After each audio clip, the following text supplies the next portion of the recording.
specific project and proposal, which is proposal for, well, I'm almost hesitating because I want to do several things before we come to this point. I want it to lead up to this point. Let's get it right. But it will be a proposal for how we can demonstrate the value of access through the Best of the Northwest Festival. In context of the discussion, we'll talk about how we define value of access up front, but I'll go ahead and pass Let me around. jump in here and get introductions as far as your moderators up here. I'm John Glasgow. I'm the Executive Director of KLTV. I've been involved with public access for about 5 years. About 3.5 years of that, I've been the Executive Director of the station in Longview, Washington. Carol Burns is the Program Coordinator of Thurston Community Television in Olympia. And today we're going to talk about the value of access. One thing we would like to accomplish here is not only that we're going to be the moderators or discuss our opinions, but what I found in these conferences is I get more out of hearing from everybody else. And roundtable discussions, I have more questions answered there than I did just listening to somebody talk. Carol and I are going to start out kind of giving you our opinions, and as Carol said, later on down the road, she will discuss Best of the Northwest. Carol, you want to give my brief? Yeah, just summarizing what I want to cover when it comes back to me. First,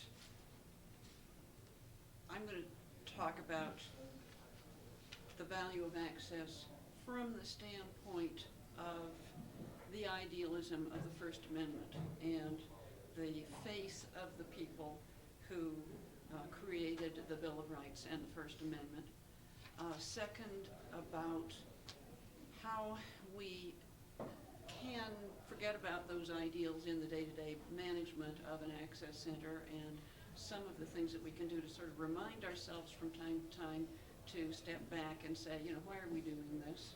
And then finally, to describe to you my proposal for demonstrating the value of access through a Best of the Northwest Festival. For those of you who might not be familiar with it, for 5 years, there's been a competition for the best programs from public access facilities in our region, Washington, Oregon, Idaho, Montana, and Alaska. And that festival has been set up according to the usual types of categories that you might expect for any other type of video or television production competition. And I'm proposing that public access is not really just about television programs. It's a little broader than that. Okay, what I'd like to do first, I'd like to see who's here and where you're from and kind of what your interests are. Could we start here with Mr. Welch? Marty Welch from Idaho State University. I was also at Channel 12, Pocatello Vision 12 in Pocatello as production manager for about 12 years. So I've got a lot of experience in public access. And my main agenda this time is to meet a lot of people I haven't seen in a while, but also to we're looking at maybe starting up an educational access channel. I wanted to see if there were any people here with experience in that and just start with some ideas. Great. I'm Bill Duggan from Idaho State University, also responsible for computing and communications there. I know absolutely nothing about public access, so came along with Marty to learn something about it. Great. Alan? I'm Alan Bushong. I'm Director of Capital Community Television, which is a public education government access nonprofit in Salem, Oregon, relatively new. And before that, I did the same. Well, actually, I managed a public access center in Texas. And I'm interested in this concept and what people have to say, partially through the guidance that we can then give to centers and how centers form, and eventually and how centers could be perhaps even certified to assist centers and communities as they move toward franchise renewal. Ray Horan, I'm on the board of directors here at MCAT in Missoula. I'm interested in everything. My name is Christine Borelli, and I was was recently elected to the Missoula City Council, and am real supportive of MCAT and community access television in general, and I'm interested in censorship and what you were talking about, Carol, in terms of the First Amendment, and just would like to hear what you have to say about local access. Glad you're here. My name's Charles Lewis, and I live in Salem, Oregon. I've done some things with CCTV and MCTV in Gresham and TVCA over in Tigard area, and I'm going to Mount Hood Community College, finishing up this year with an associate's in TV production, and I'm just real interested in access. My name's Margaret Markison, and I am the training coordinator and studio manager for 12th Valley Community Access. We have 2 studios and about 9 staff, and manage a large area. It's a PEG access, meaning public education and government access. And I guess really what I want to do is step back, just like you said, Carol, step back and evaluate the value of access. I mean, I've gotten so into the operations that even though I know the value, I just really want to own it again, you know. I'm Will Snodgrass, and I'm the spokesman for Missoulians for Clean Environment, which is a local group concerned about air quality, water quality, pesticides, and so on. We're working right now on the pesticide issue here in Missoula, and we have found MCAT to be very valuable in getting that message out. We now have an initiative. There's a ballot, an ordinance on the ballot, pesticide warnings ordinance.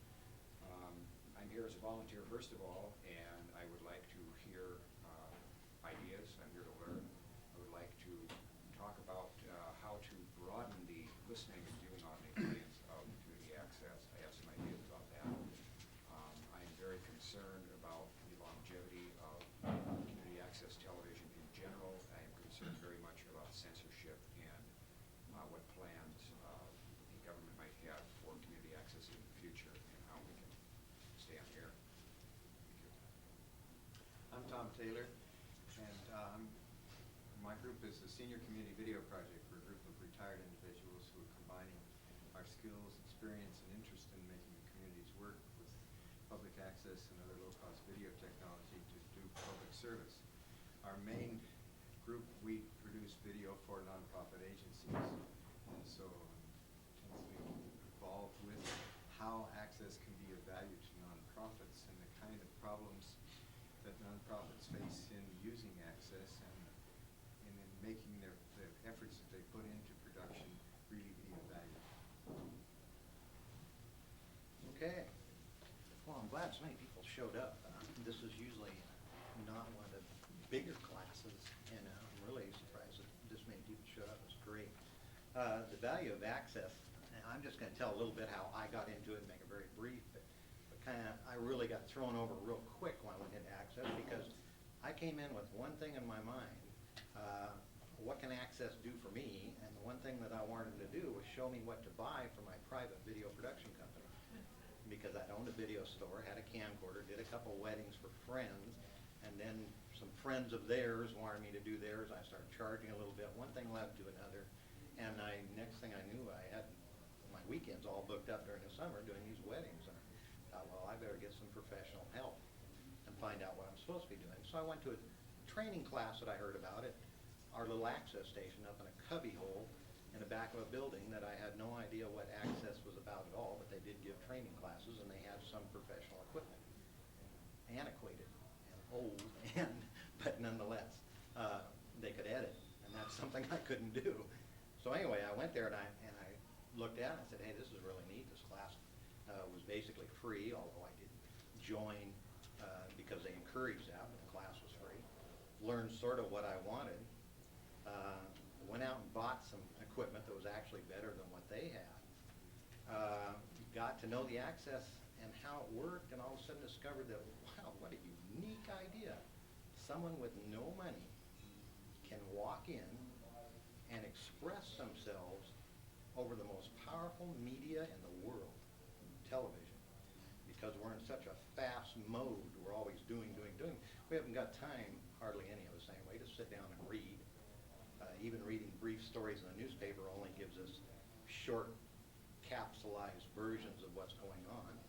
We want to see it in video, the biggest share of us. We want to see those pictures, we want to get it over with, get that information and out. So television is the most powerful media that we have as far as I'm concerned.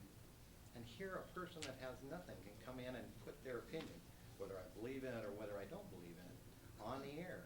You put enough of those opinions out, enough of those ideas out, intelligent people are going to look at it, and then they're going to make an intelligent decision with all that information.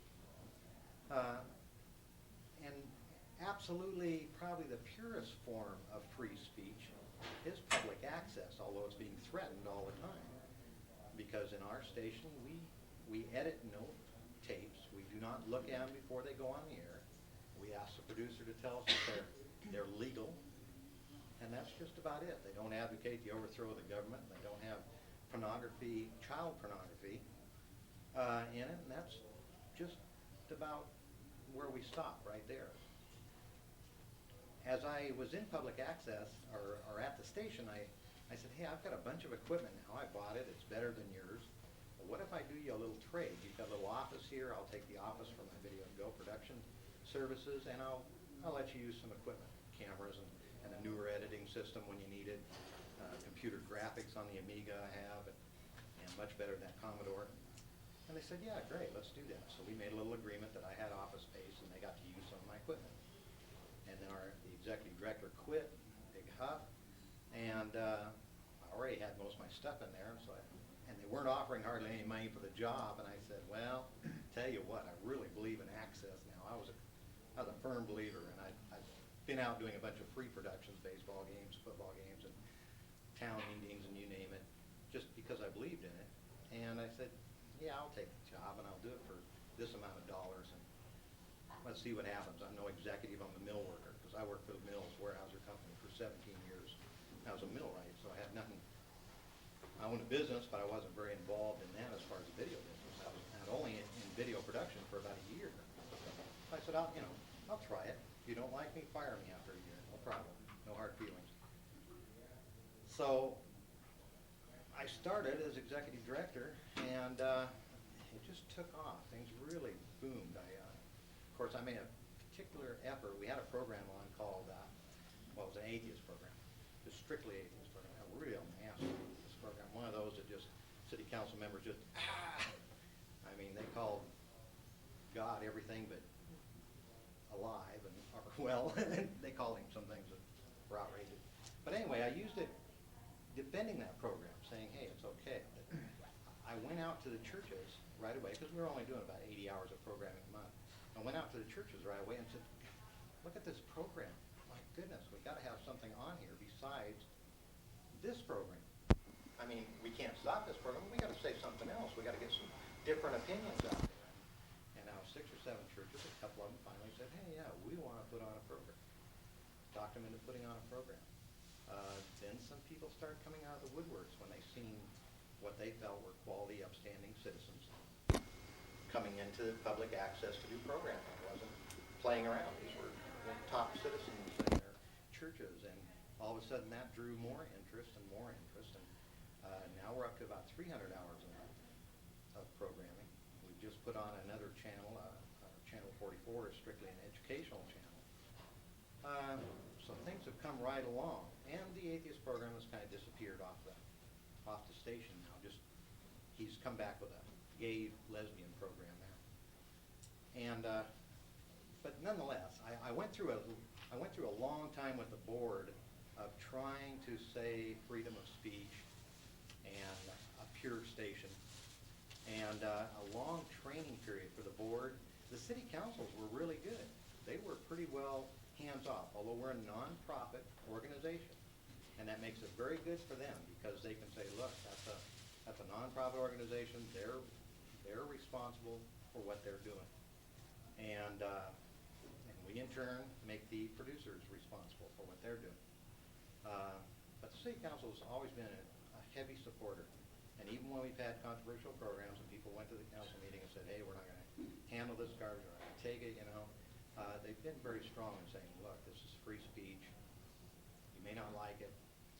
I've always offered to anybody that said, hey, I don't like it, come on and let's talk about on air what you don't like. Put on your own program. I really encouraged it. thing of the value of the access, get back to the absolute value of access, is that even in war and in countries that are dictatorship, the one thing that they have over the people is absolute control of ideas. If you allow one person or a government body to control what the people see and what they hear, then that's going to become truth. I don't care what it is. I don't care how far-sighted it is or how stupid it is. Sooner or later, that is the truth, because it's the only thing they see. That's it. So with public access, you're getting every view possible. And I think public access staffs has to look at going out and getting more programming. I know I started out with just encouraging people to come in and use the station, which is correct, and getting all these different views. But now we're kind of looking at, we're going to have to make sure that we go out and not create programming, but show all the diversity of the community and make sure that public access stations are really creating all those ideas out there. I was a firm believer when I first come in that no, we shouldn't do any programming. It should be all public programming. But I really believe now that public access stations have to stand out and take some type of action, some type of programming of their own. And my board has set up that we will do a certain percentage of programming. It doesn't say exactly what we will do, but it does say go out there and try to find good quality informational programming. That's what we do. And a lot of the producers are putting on the exact same thing, good quality informational programming. We always have those producers that come in and put on fun programming, and then we have producers that come in and that are radicals that put on their idea of what's right and what's wrong, that sometimes you go, ooh, okay. But that's the whole idea of being able to have all those different ideas out there for us to judge, because we're smart enough to know what's right and what's wrong. And I don't think anybody's going to come out there with an idea that's 100% right no matter what for everybody in the world. So we've got to balance it.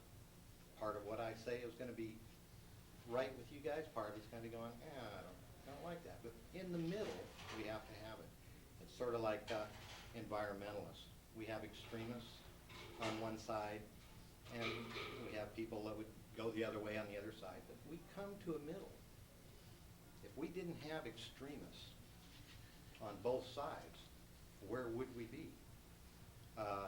This is what happens with dictatorship or somebody that controls all the media. You don't have left and right. You have the one idea, and it can be either the far left or the far right. It doesn't make any difference. You still only have the one idea, and it's pumped down your throat every day. It's brainwashing. That's all it is. The military themselves says the first thing when they conquer or take over a village or a city in war, that's the very first thing you do is control their media, whether it be newspaper, radio. You stop all publications. You control what the people hear, because you can make them believe it. And so that's the most important thing of access. Access is the only thing we have left, and public access, the only thing we have left that's truly free speech, and it's done not for the almighty dollar. Every other station you look at, no programming coordinator sits there and looks at his programming and says, "God, let's put on this programming because it's good for the people. It's great programming." That's not what they consider. They consider one thing and one thing only: how many dollars and how many viewers am I going to get? And that's got to be their job. Public access is the only place that says, when you come in, I'm not going to consider anything except the fact that you've got an opinion and you put it on the air. And let all the intelligent viewers, all the viewers, decide whether it's worthwhile. You may only have one viewer of your program out there, but that's the one viewer that's going to sit there and say, hey, yeah, I agree with this person, that's great, or I agree with this part, not that part. So anyway, that's the way I feel about access. That's why I'm really involved in it. That's why I'm really behind it and believe in it. That's why I gave up a good job as a millwright, gave up my video production company because I had to as a conflict of interest. My wife went, "You're giving up what? For this salary? You got to be kidding." But I've never enjoyed anything more and believed in anything more than what I do, KLTV and public access television, and and now finding a group and becoming a part of the group of the NFLCP that really believes in exactly that. It's probably one of the cleanest groups I've ever seen as far as their ideas and what they want to promote. Is exciting, because I've seen a lot of groups, and you start looking at what they're doing, and all of a sudden, I disagree with some of the things they're doing. NRA, I love the NRA, I love that concept, but then I start looking at a lot of things that they do, and there's a lot of organizations out there like that. But the NFLCP, when I got involved with it, it really supports exactly that, freedom of speech and public access TV. You ever had anything taken off the air or had any complaints about anything that was aired? Oh, you bet. Yells and screams. I've been real fortunate to have probably 6 or 7, if not front page paper articles, but at least second page, a couple front page, KLTV shows this, or, you know. What do they show, for example? Oh, the atheist program, the gay program. We had a big to-do about the gay program. They called my board of directors. My board of directors, not being in it, you know, we got board of directors here, got be involved with your access station, know what's going on, and have a system for answering to the press. Mine didn't. They weren't involved enough, and they didn't have an answer. And when the press called them saying, "Hey, what about this?" they panicked. Well, I don't know. We'll see about this right now, or this isn't going to happen. Well, then when we come into a meeting and they said, "Hey, what's going on? You're showing this gay lesbian show." Whoa, we got Datamate here for males, and I said yes, and explained it to them, and then they went, "Oh, well, already the paper had hit it in big letter," because I'm from a small town, and so this was big news. They have to go back and kind of eat their words, and so boy, if you're on board or you're on city council, already have your answers prepared for what's going to happen, because it is going to happen. You're going to have groups yell, "I don't care what it says." If you have a religious program, I've had more complaints about straight religious programming than I have any other programming. And now I've had louder complaints about, oh no, not even louder about lesbians, but too much religious programming, or not my religious programming. I don't believe in that guy standing up there yelling into that microphone. I've had more complaints about that, maybe What not about, quite as loud. city council people? We've got 12 people on our council and the mayor. Have you had any city council people who wanted to take it off the air? I've had city council people that said they don't agree with the concept of everything going on the air. And it's the thing that we all do. We all believe in freedom of speech, but no doubt about it. Until it gets to this level, and we all have our levels, I find myself all the time testing myself. When I take a tape and I decide to put it on at some particular time, or I look at it and I'm going, I always have to step back and say, am I doing anything to this tape due to the content? And I'm constantly doing this with the board. It's a constant reminder. Are you making this rule? Because the first thing you do when you get into that area where it starts to get gray on why we want to let access be access and let everybody speak, the first thing you do is, you don't want to kill free speech, but let's make a rule that nobody can use the station that lives over there. Now that takes care of that producer that was was producing that tape. Now free speech is fine, but this is for our area right here. But the rule itself, whether it was good or bad now, was made for one reason and one reason only, and that is to eliminate a portion of the free speech, eliminate a portion of the access, which is to me the most valuable word in the whole thing, is access, not necessarily just free speech, but access to the electronic media, which is our whole thing. Give them access. Your council meetings televised? Excuse me? Are your council meetings Yes, televised? council meetings are televised. And like I said, I've had real good support. We did have, when we had a program about a chief of police, a guy come in and said that he covered up a wrongful death. 2 people were killed on a motorcycle. Turned out it was his daughter that was in a car.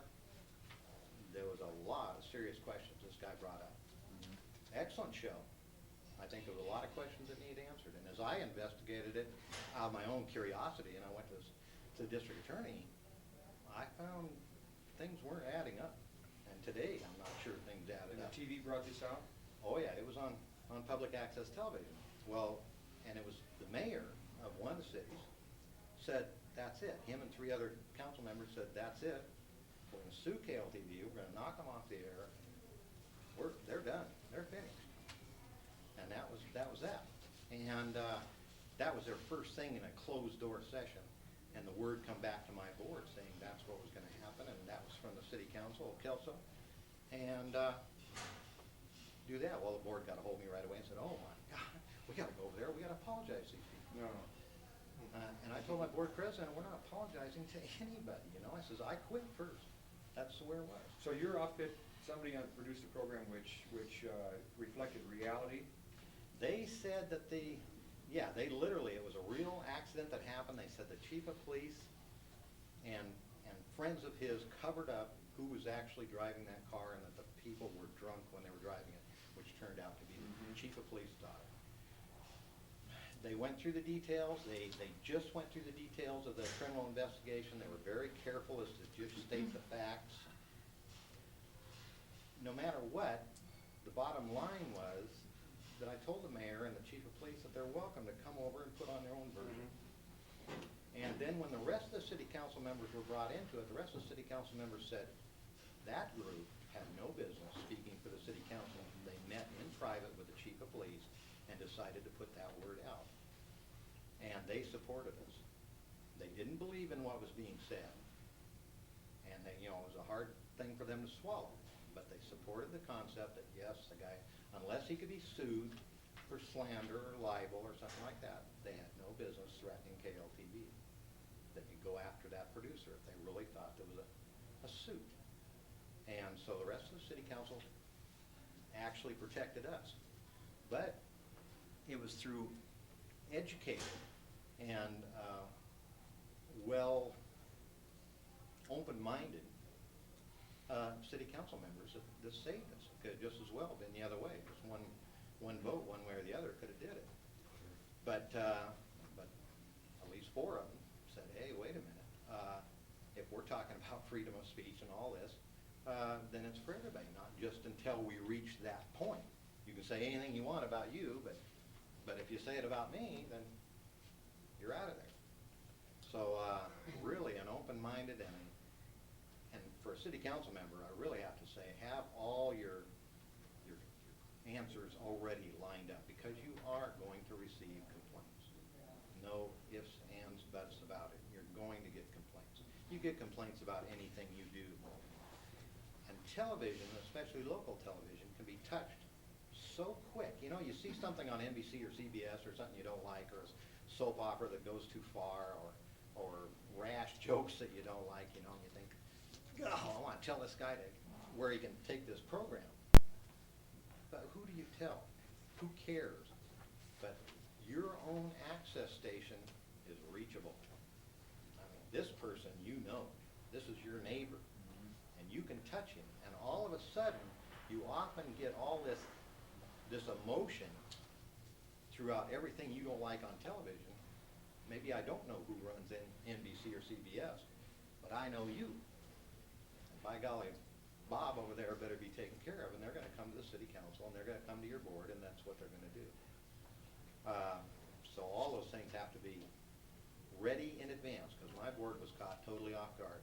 My city council, surprisingly, held up pretty good, except for that one Kelso incident, and even though 3 of them were kind of taken by surprise there and overreacted, now they don't. Those 3 are very strong supporters of public access, understand it, know that thing's going to come up, and they have pretty well pat answers, and it's gone along real well for the last 3 years. It's been really good. I think too, in Pocatello, we've had several times when our funding was at risk, and doing what John talked about earlier. That's one thing we've always done. Besides having the policies in place before the problem comes up, I think that's real important. But the other one is making sure you are reaching out to the entire community, and then you're not going to be as susceptible for one group. You're going to have support throughout the community, because what happened with us is it was pretty close to being cut. But we had, where'd the pressure come from? well, it was primarily from the mayor, but there the city council just kind of there were enough people there following along. Was there an incident that precipitated it? Pocatello is nationally famous. I'm just going to jump in here just to state that Pocatello is We all won. famous in access circles because of the excellent way in which they handled, and now I'll let you go back and tell your own story. Well, we had a lot of experience with Race and Reason. With Race and Reason, some Mhm. white supremacist Sure. program. And that was where having the policies in place really helped. Because when it came in, we first made the decision, we don't treat it differently than any other programming, and we stuck to it. Mhm. But it was a year or so after that our funding was attacked, and I think it was just a lot of it. As you get longer into access, you find you kind of train or educate people about access, and you have kind of a cushy little time, and then the whole city council may change, and you've got to go through the whole process again. Continuing education. So we also, when we first started, we said, we don't want to just be a little clique or whatever. We want the whole community to be reached.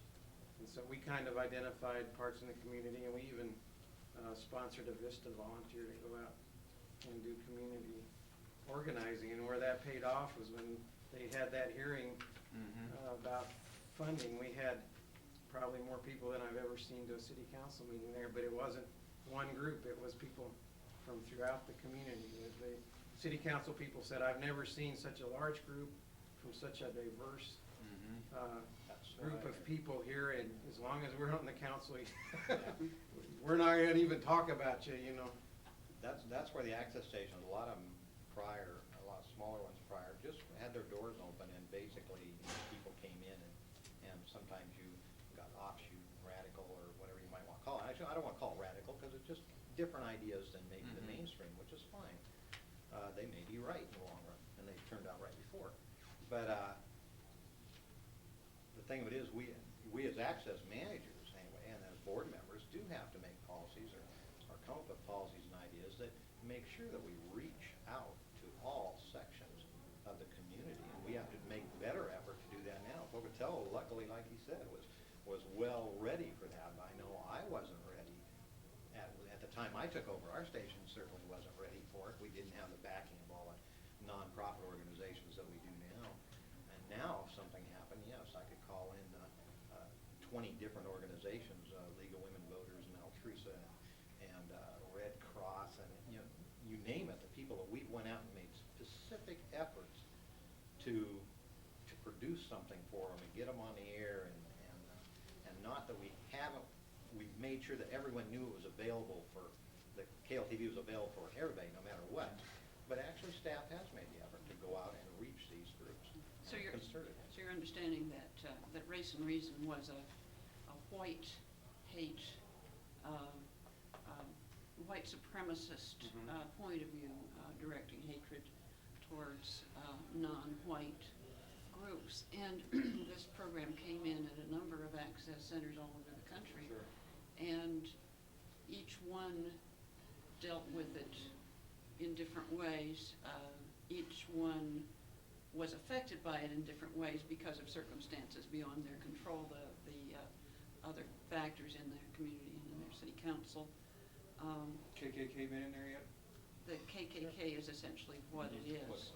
And I guess there's some nominal separation between KKK as an organization and the White Aryan Nation, which, of course, for Pocatello, this is headquartered in Idaho, so that's particularly sensitive in some areas. This point of view may seem so remote that you could shrug it off, but in Pocatello, you could be seriously worried that this could lead to actual actions of some kind. And it tore up a lot of places, but ultimately, most access centers, there's a compilation in a 4-hour series that came from Deep Dish, the whole story of public access and white hate programming and all of the different ways that people dealt with it. It was discovered that in the areas where they totally set out to keep it off the air if the program was coming in from outside, or prevent this organization from using local production facilities if in fact it was people who wanted to produce programs locally. It only increased interest and publicity for this point of view. Where the program was run,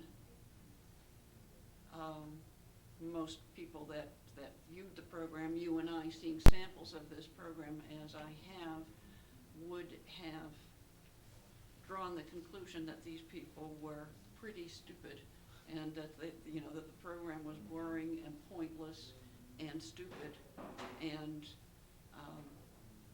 so this programming was run and then contrasted in Pocatello with That was local our big thing, is we did panels counter programming. and with counter programming and with live call-in, giving people a chance to respond and to react, and in various areas there were a number of people of color defending the value of having this program on the channel, because they said it's better for us to have these viewpoints and the people who are expressing them out in the open where people can evaluate them, than to have them suppressed.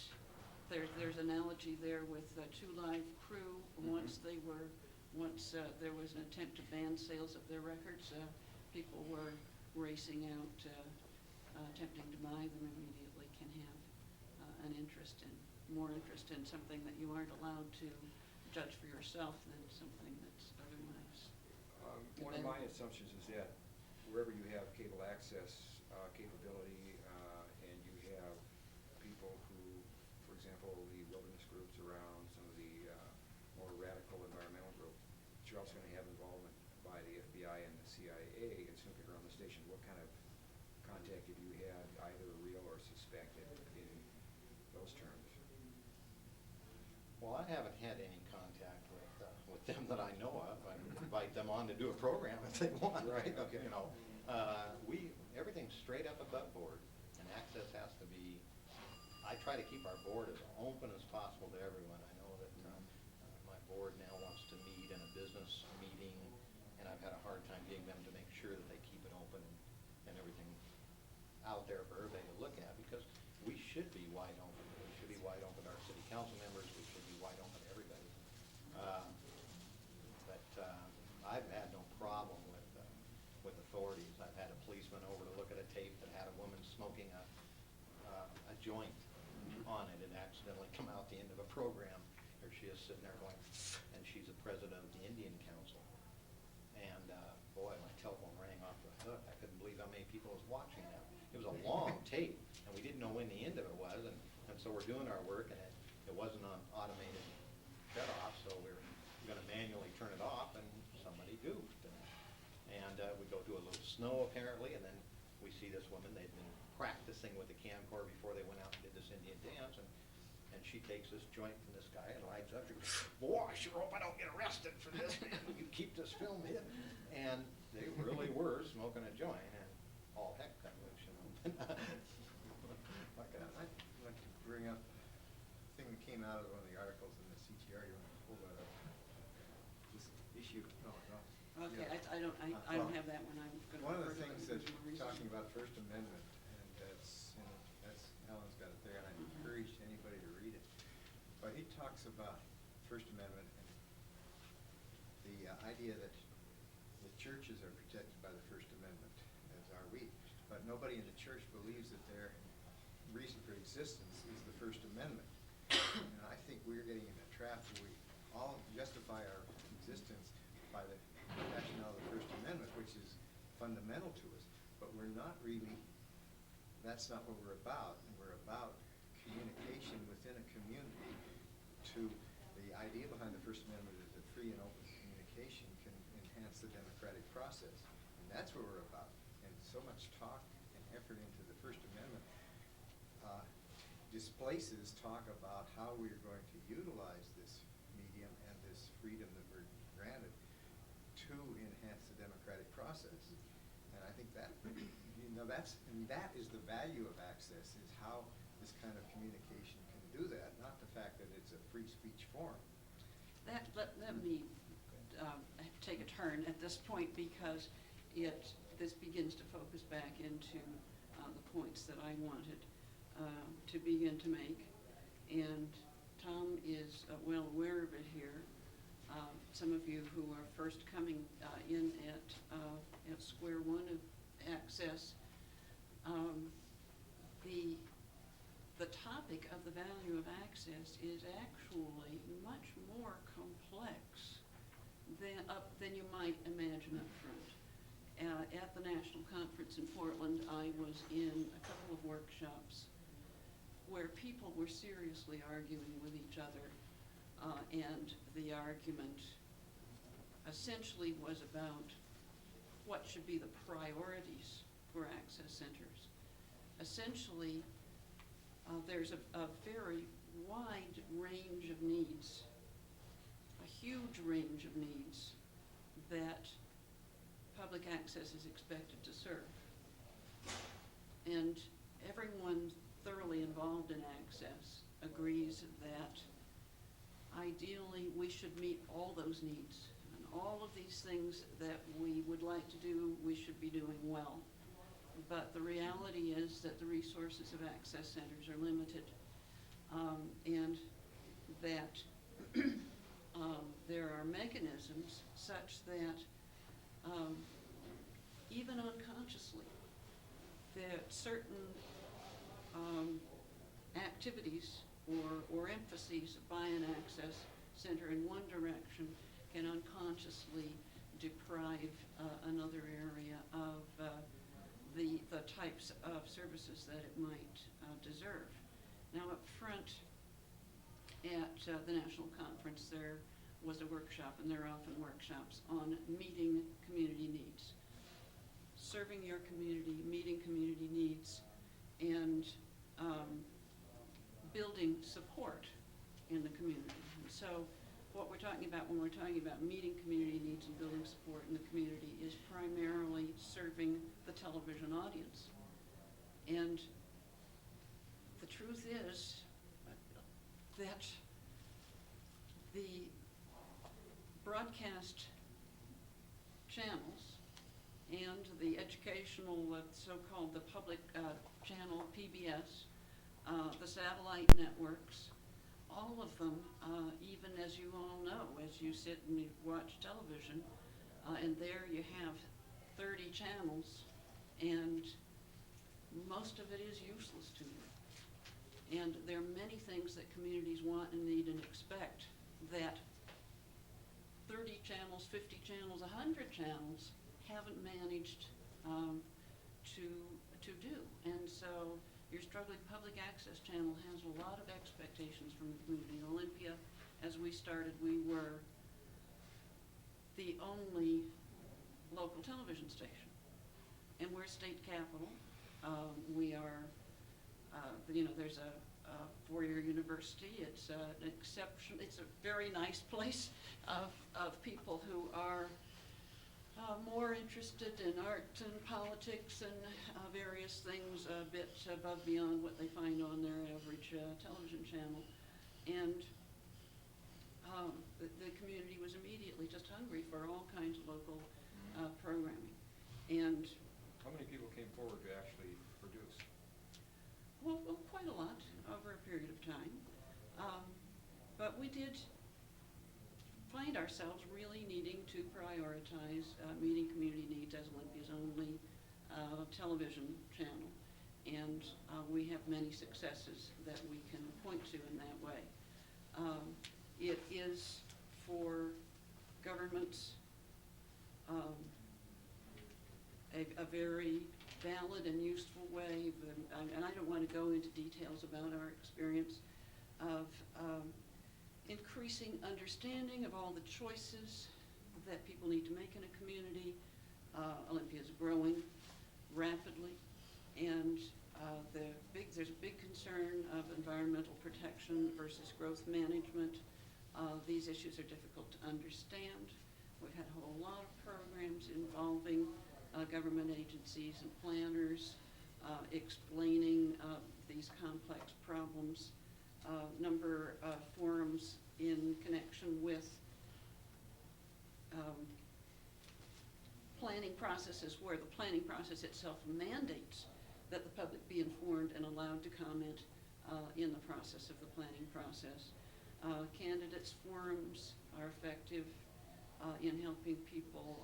I think we've actually turned the tide of at least one election in Olympia, just because you can learn so little from a yard sign or a brochure, name familiarity, this great family man, but in the context of a full hour of seeing these candidates talk and answer questions, you can get a much better idea of which of them seems like they'd be the best Can your person for the candidates job. get airtime on there to toot their own horn?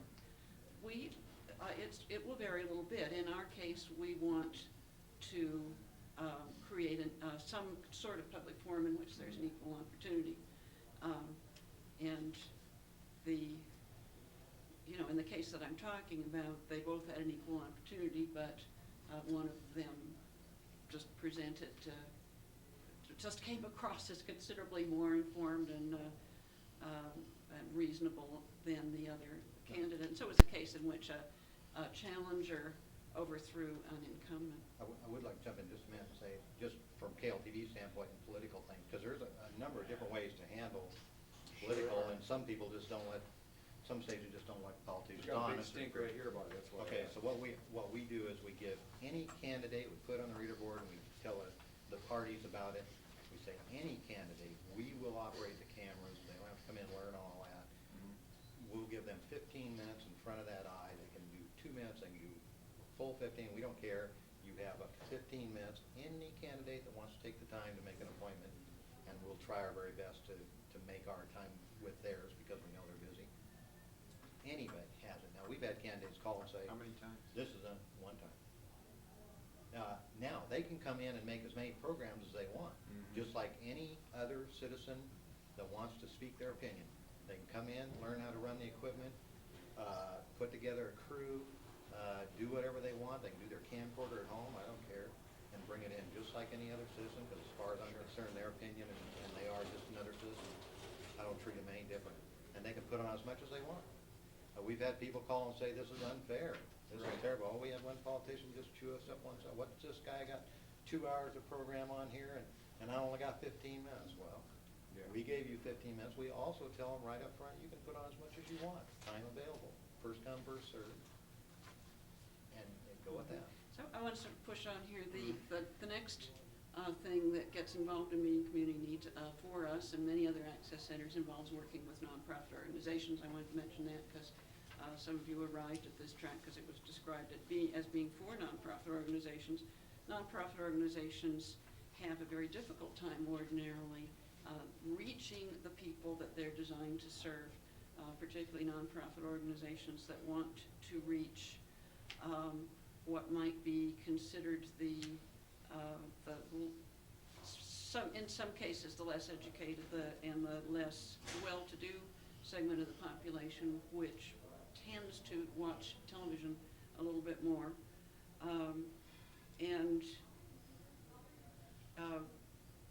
The cost of putting out a newsletter and developing a mailing list for a nonprofit organization adds up very quickly.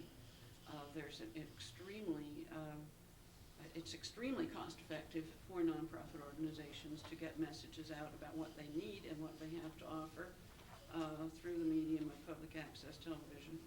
And once again, we have many successes that we can point to. We often suggest to nonprofit organizations that they do incorporate into their program something that asks people to do something, and then they can gauge the effectiveness of the program. And the main thing that people ask for is volunteers. And there were programs that resulted in an increase in volunteers for people to work at a refugee center, helping refugees develop English language and just American, knowing how to get along in going to a store or whatever in the United States. an increase in volunteers to work at a summer camp for developmentally disabled children and adults, and I could cite a lot of other examples. Okay, education. Some of you are involved in education. We've had telecourses on our channel, one channel, right? South Puget Sound Community College. There is, and I've changed my mind about telecourses a little bit as a result of the experience that's been seen. There's a program on probability and statistics, about 30 hours of a lecturer at a blackboard in front of a classroom, just exactly what you'd see in the classroom, except there's a camera pointed at him lecturing on probability and statistics. There's no camera enhanced computer tricks that you could easily imagine on the topic of probability and statistics. And yet, that course fills up. It's run again and again and again and again. In terms of enrollees, it fills up immediately every quarter, and there are dozens of people that watch it who aren't even enrolled in the class. The man is a good teacher. He's such a good teacher and such a good lecturer that it doesn't even take any fancy production techniques to get people interested in this topic, and this man has had people walk up to him as he was out on the street and tell him that they were watching his course. And of course, for community colleges, there's so many people who are struggling with families and jobs and so many other things. Transportation can be a problem getting to a college, and this has turned out to be extremely valuable. And yet, but even beyond this, the point I'm making is that massive community needs that could be met through the medium of television and are nowhere near adequately being met. And there's still greater needs beyond that left over. And coming back to what John was talking about, going back to the very basic principles of the First Amendment, I have here the most recent community television review from August, and if all of you are, anybody who's member of the NFLCP would be getting this. As far as I'm concerned, virtually every issue of community television review will have something that's challenging at this level. There is an article there. I'm going to need to take it back because I'm going to want to quote a little bit from it. But there's an article here from this vast, historic perspective, community access television, past, present, and future. He goes back to, again, John was making some of these points, the very history of civilization, that there was a long period of time in which literacy was not available to just anyone. Only certain people could be allowed to read, and kings and emperors and tsars controlled all information and controlled people by controlling information. And the translation of the growth in literacy, in movements to teach ordinary people to learn how to read and then to translate the Bible from Latin into the vernacular, so that more and more people could express themselves. Sometimes I make an analogy concerning public access also.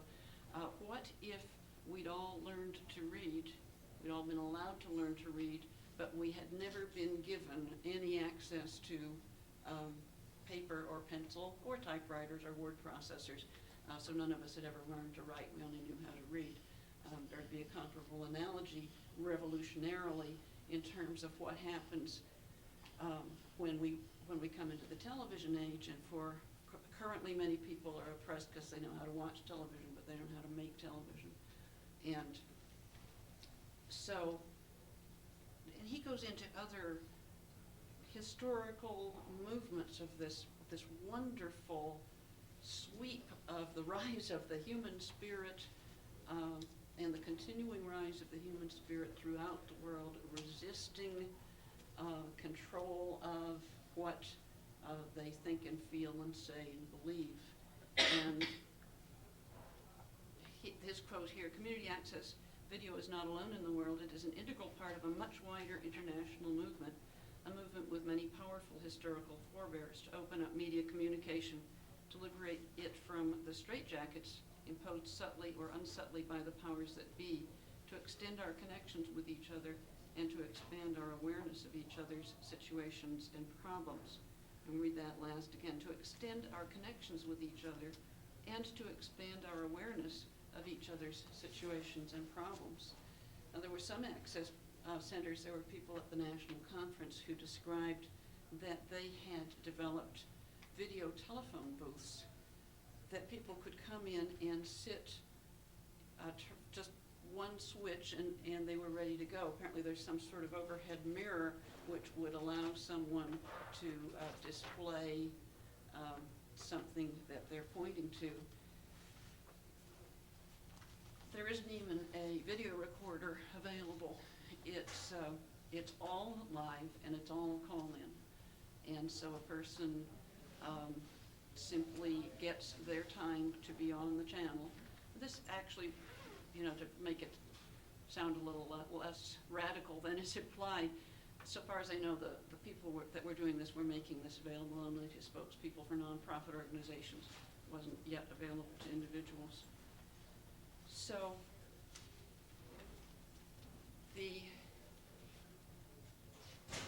I don't know how clearly I'm presenting this, but in the spectrum of the things that public access channels could do and should do, the needs are very great, and people did begin really shouting at each other at national meetings, not because they didn't agree that all of these things weren't important, but because they felt the need to prioritize one over the other. Inevitably, there is a spectrum within an access center between putting the effort of staff into promoting and developing and producing programming that meets community needs, very important needs. There's a spectrum from that emphasis on over to the other side of a rather purist approach to First Amendment access that says, here's the studio, here's the camera, push this button, go for it. Then there's a sort of a third angle in this controversy, or in this balance of priorities. And the third angle in this controversy has to do with training. And this also is addressed in this issue of Community Television Review. This article is titled "Night of the Broadcast Clones" by John Higgins.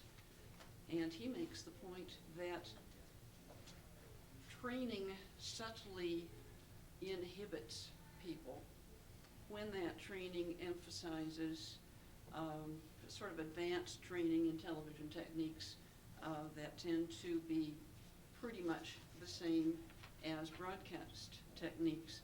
He cites some experiments in which video equipment was put in the hands of people from completely different cultures, Aborigines in Australia and Navajo people, noting that the style they developed was very different. He says the issue of training needs to be really scrutinized. So this was another issue that people began to really get angry with each other a little bit in the conferences, and the issue was, if you don't offer people adequate training so that they can produce programs that are quality programs, such that people out there in the audience, as they come across these programs are good enough, they're interesting enough, they're well done enough, that people will stay tuned and listen and watch them. What's the value of giving people this theoretical right to express themselves if they do it clumsily and badly, and their framing is bad, and their audio is bad, and all of that. And then at the other end, people saying, well, yes, but if you emphasize a lot of advanced training, you're subtly screening out the people who deserve to speak at this very basic First Amendment level, and did not come to the Access Center to get involved in weeks and months of different levels of training before they're considered fully certified to begin to produce a program. I think that's an important issue, and I think that may be what you're addressing with the Best of the Northwest, which if I get your direction right, I'm glad to see, because I've always felt the slickly done stuff has always had a little advantage in the judging over what I consider. I think there's some slickly done program that is good community program, but I think there's a lot of good community programming that isn't slickly done, and that's been a lot of our approaches. Mm-hmm. I think you have to give some minimal training, and you plug this in here and point there, but we always try to never deny anybody access. But it is a Because of debate, production. because as you point out, everybody's learned to read television, and they've learned to read the language out of primarily the commercial television. And if you don't speak in that language, you might as well not be speaking. Well, I found though that people And that- discover that for themselves. Wait a minute, that we can, in the basic access training, speak in the level of Dick can run, Jane throws the ball. But in order to speak more subtle language, you do need a little bit more training. And I quite recognize the dilemma of that article, because I believe in that. We've got to find ways other than the broadcast approach. But to deny that, or to, as I've seen a board member at Important Cable Access, demand almost that you put out crap because that is influenced by broadcast, is to be as self-defeating too. And it's a tough dilemma. Well, I've found that people grow though. That Sure they grow. You can be there to give them direction, and when they realize all of a sudden, well, I'm not communicating maybe as effective, what can I do? And you can make suggestions. But Well, the Rodney King film was not technically well done, but it got the message out. The question that I have is viewership. It's about viewership. I think the survey here was that at one particular point in time, only 45 people were watching MCAT per hour.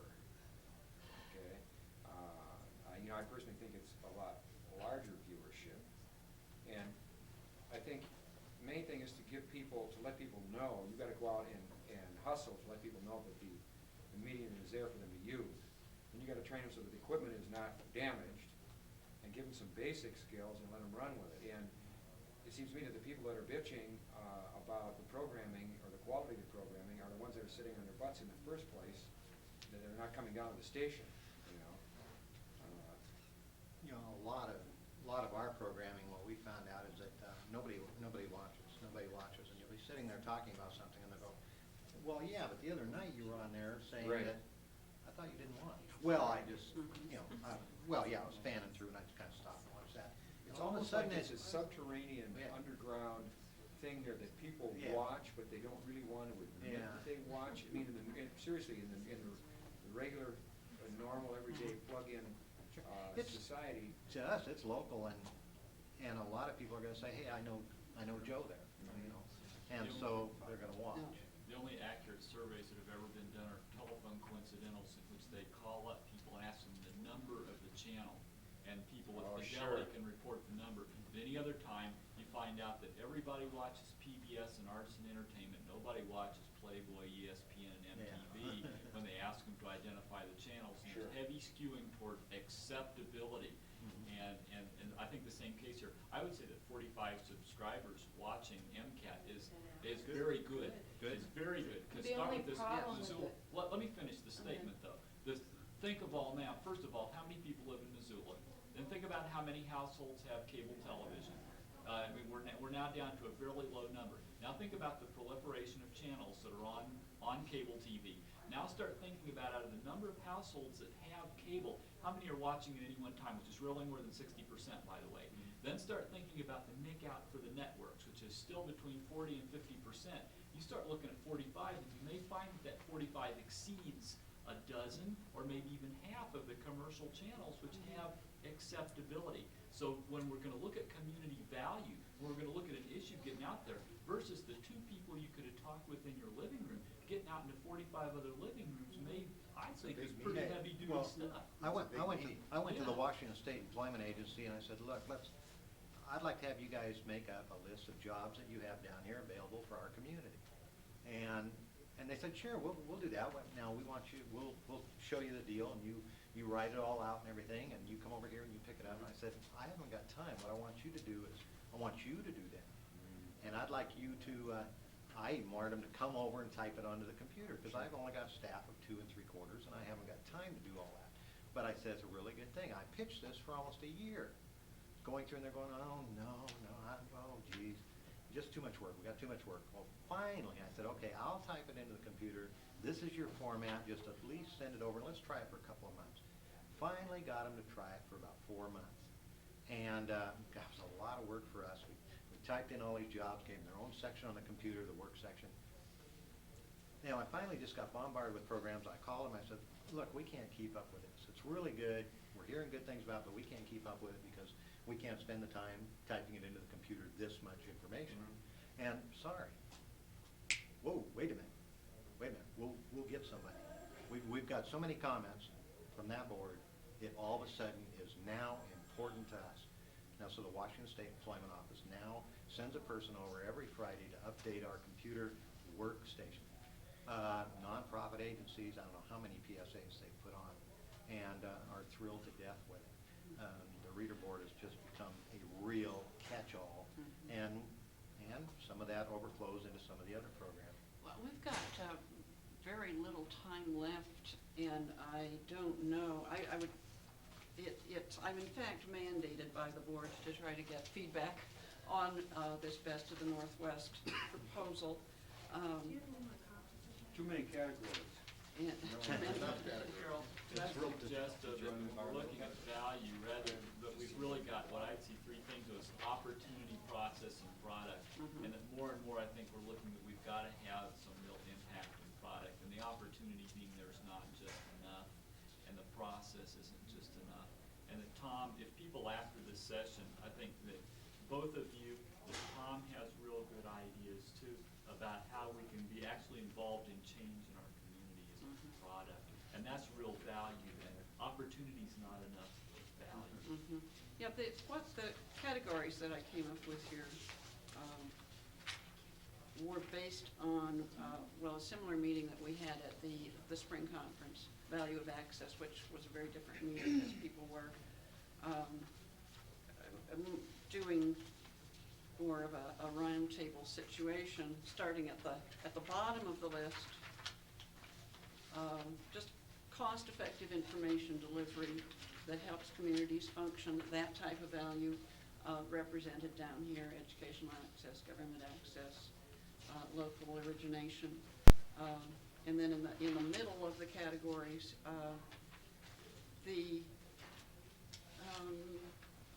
whole lot of kind of categories of programming, all of which have, important meaning to significant number of people, the people who want to make the type of program, people who want to get this type of information.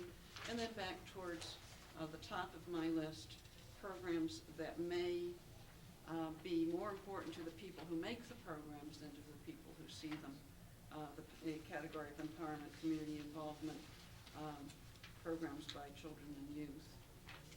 So that was my thinking in creating these categories. In your summary here, it's up front, it's categories that represent process. In the middle, it's categories that represent product. And wait a minute, opportunity. Opportunity, process, product. I think all types of trying to represent all 3 values in the programs rather than just product. I have a question for Bill, if you would. You're a newcomer to community access and you said you knew nothing about it. I'd be real interested in hearing what kind of thoughts going through your mind about what is community access, what can be used for. Would you be willing? Well, it's still, like I say, all new. I very rarely watch community access at home. I think some of the conversations, about that someone had made about the slick programming, is what, I as a novice, that's what I'm used to. And, it's very enlightening to hear some of this discussion. I just, Have you started educational programming? You were on educational, right? we were just in the Just in process the process of starting. You looking haven't into started it. it. No, we haven't started it. This for college? Yes. Do you have some kind of a vision in the back of your mind or a goal that, something that could be accomplished? I think all of us working have some favorite area that we would like to use community access television for. Mine happens to be environmental or pesticides. Is there something that you see off in the distance that you would like to use? I'd be interested to hear that. Well, our goal is delivering the education in the home, telecourses, those type things. Okay. Thanks. Has everybody kind of went over those categories? Anybody got any comments, input? We're supposed Yeah. to be wrapping up right now, Yeah. and what I might suggest is this something that was just passed out, right? Yeah, and, To the yeah, people. if anybody wants to spend some time looking this over and come Yeah. talk to me about your reactions, I'd appreciate it. Because the other thing is it Sunday or Sunday. there's some point in time where there's kind of an open session, and it might be a good idea for this to ensure that it's fully distributed to people here, and then take 20 minutes during that time to really discuss it. There are two options. If So people tomorrow wanna at do that. breakfast, there's going to be Yeah. tables where people with like minds can gather. Yeah, that would be. And then it's Sunday morning, what the board member meeting's not going to happen, so that's open Yeah. for constituencies to meet. Because even with me being so familiar with, the video festival and a lot of the discussion that's taking place, it's hard for me to even read through look at this and go, Yeah. oh, these are my thoughts. Oh, I'm But I think it's a worthwhile discussion to see my thoughts. Since we're breaking up tomorrow morning, I'd like to get a group on the breakfast who's interested in a more proactive use of access to promote, particularly some political ideas. Where do you want to with that? together? Well, during the breakfast, there's a continental breakfast that's free, and there's going to be tables with signs on them and signs. Table ends. And Sunday, same thing Sunday morning, hoping to carry that conversation further. The way I describe Tom's idea is sort of a regional version of Deep Dish. So Deep Dish uses a satellite, of course. They call for programs on a particular topic, and they compile that all together into several programs, and then they distribute again. And the concept that the region might propose a topic that producers could work on over the course of about a year, and then compile it all together into a series of programs and distribute it again, presumably not via satellite in our region, but via bicycle. I like the idea a lot. Thank you. Thank you for coming. Would you have some time to visit Yeah, sometime? sure do. Go ahead and get started. So, do you want to come up closer, Michael? So this will be very cozy and intimate. We can talk together instead of Dave and me talking to you. This is libraries and access. It's Friday afternoon at 3:30. And I don't know, it's the 27th, right? Okay. There you go, Bruce. I hope you're happy. Okay. Well, my name's Betty Ammon, and this is Dave Polly. Dave's my boss at the library. And this will be real loose. We weren't really sure who would come, if anybody would, because we knew this was a small enough conference that we probably wouldn't get any librarians. And so, since Dave and I have really not done this together, this will be a learning experience for us too. I did a panel in Portland with Joe, I can't remember his name, a couple people who are access managers who physically have their studios located in libraries. But I was the only librarian on the panel, and their vantage point was, okay, this is, you know, what we do in this library building, but not necessarily this is how we involve the library in video programming. And that's where we're coming from, because we're librarians. We're not access managers, and we're not, you know, wonderful at camera work or any of that sort of thing, but we use it to our benefit. So that's kind of what we'll talk about, and Dave will talk a little bit about, you know, his involvement and what he's doing, and we have a tape to show that's representative of some of the programming we do here. And your handout's an article that Randy and I wrote for the Library Journal here in Montana, and I think this should be real open if you want to ask questions or offer suggestions. I believe in stealing each other's ideas. That's my librarians are terrific at that. So Dave, take it away. Well, when I first came to Missoula to take the job of the director of the library here, I had no experience with any kind of television on either side of the camera, so I'm a total rank amateur. And when we got started with it was Betty's suggestion that we could get a library program going on our local access station. And she is the producer, and I am the star, I guess. I'm the interviewer. That's true. Anyway, yeah. And the first time I did the program, I had never interviewed anybody on television. I had never been before or rarely ever been before a TV camera, so it was all new to me. Our program is called Undercover, and we interview local authors, of which we have quite a number in Missoula. Missoula is like a haven for writers. And our first guest was Jim Burke, who is a nationally known writer of mysteries and has won the Edgar Award. He lives right here in Missoula. And it was a great show. It was really fun. It's very informal and relaxed. I mean, it's not high pressure on anybody. And we just sit there and converse from chair to chair. As far as the time involved for me, all it takes basically is I need to read the book, make up a few questions. One of the co-producers or the people behind the scenes is our local bookstore owner, and she knows all the authors in town, and she lines up the people to be the guests. So I don't have to do any of that, and really, it's quite fun to read people's books and make up questions about them. And we've had a variety of guests. We've had people who are really well known nationally, like Jim Burke. We've had people who are well known for other kinds of writing. Barbara Corcoran, who writes books for middle grade children mostly, and young adults. We've had people who nobody would have heard of outside of Missoula, and not very many have heard of. Not too many people have heard of them in Missoula. Maybe their very first effort at a book.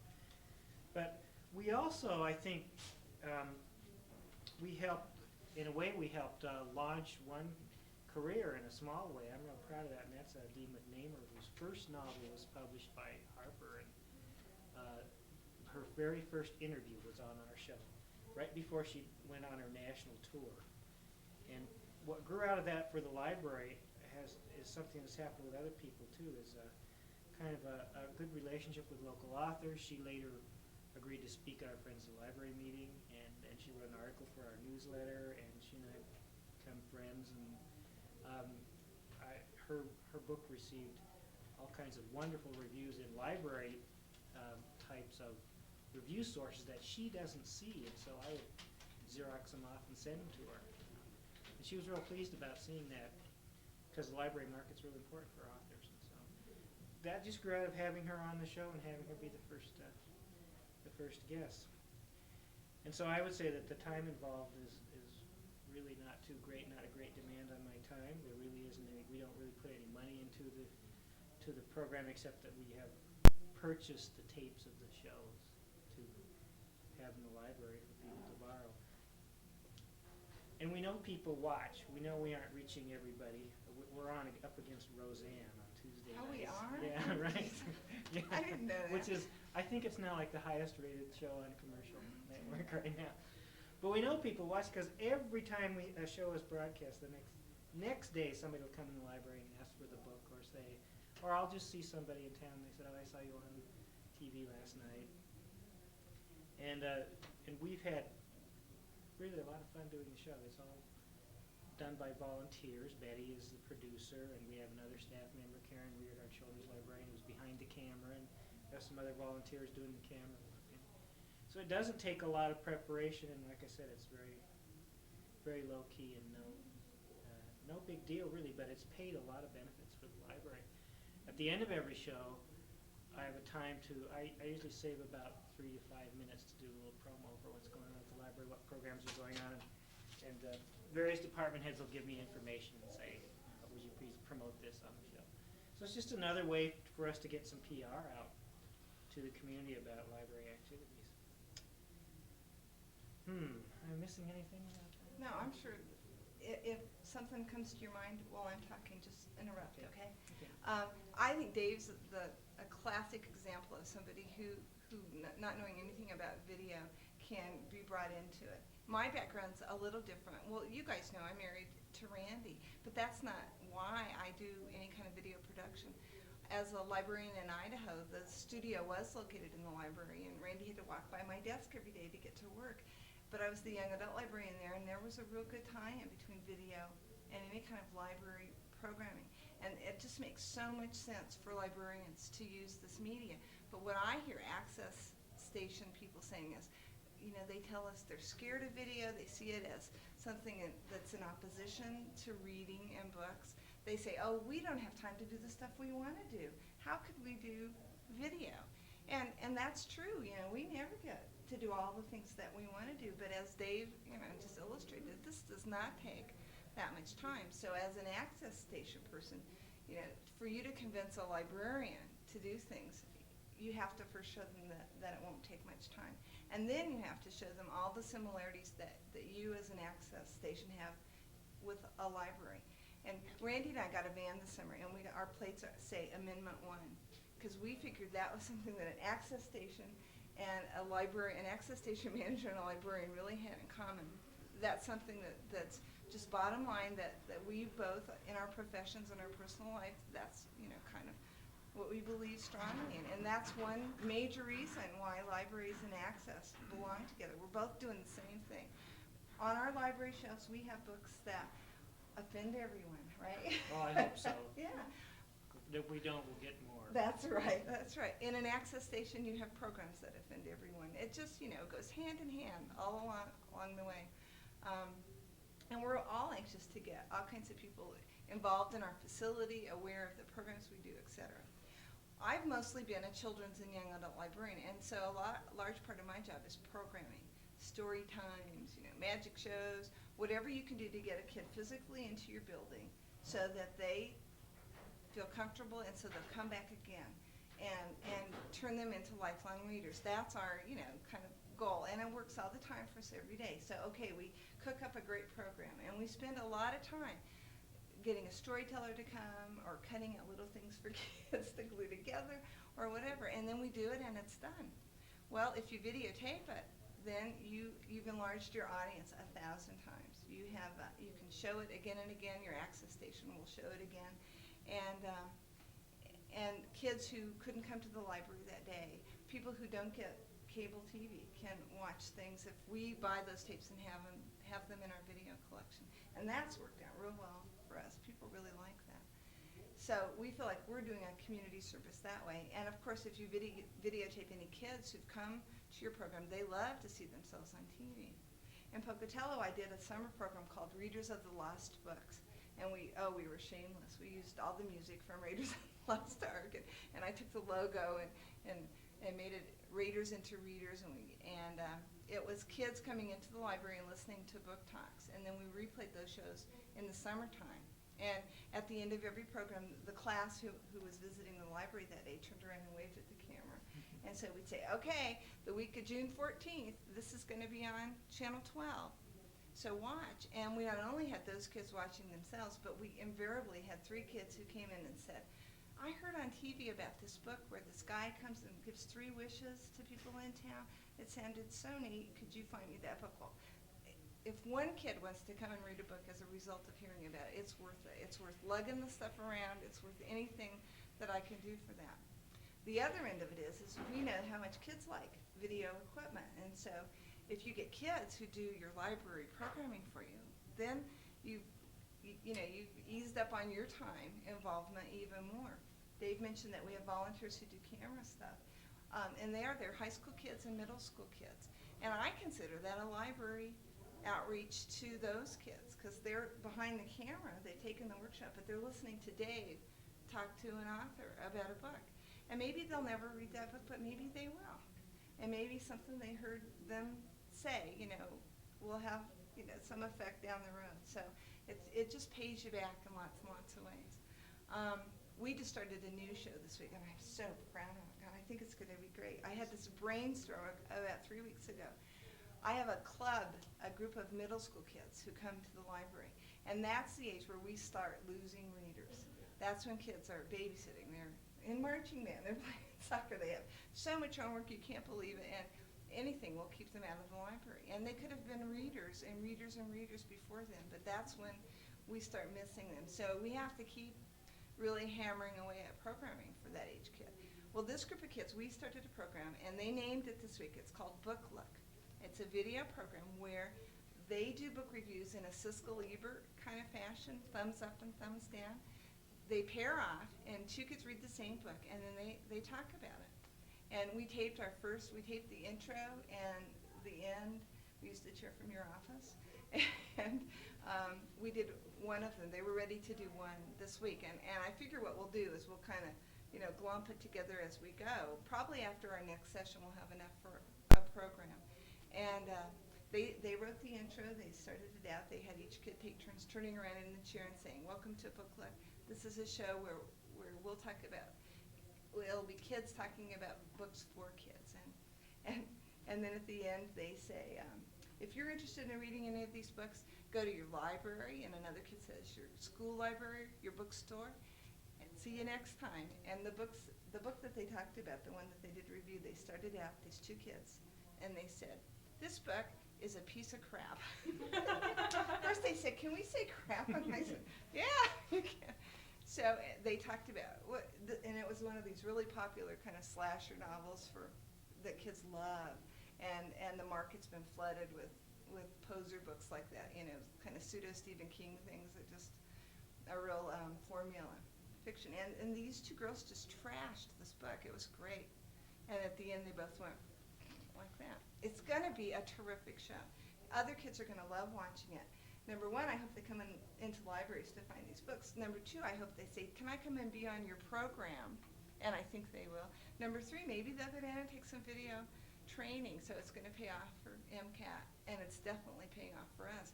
It's already attracted a lot of attention because we're shooting it in the library.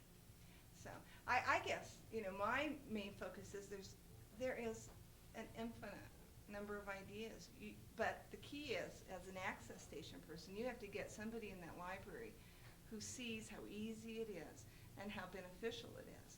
And sometimes that's real hard to do. I feel so lucky that Dave was real open to do this, because I've worked for directors before who don't want to have anything to do with them.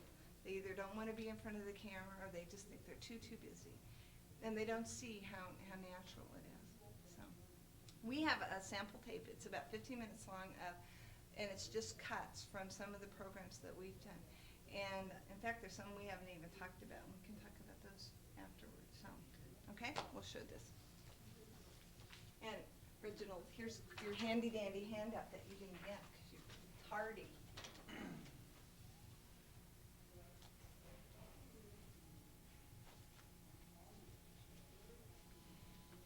The color appears to be very strange on this television. It's supposed to be green. People will probably be green. The people will probably be green. Yeah, I think you're right. And Alan, I wouldn't worry about this because we could really dub this in. We did this a year ago this month. It was during Banned Books Week. And I'm really proud of it. It was great. That's our library.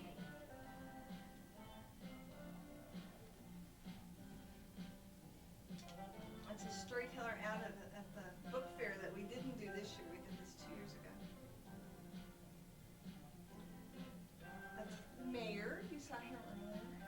That's Barbara Corcoran, one of the authors Dave mentioned. That's somebody who had it on outdoor lighting instead of indoor.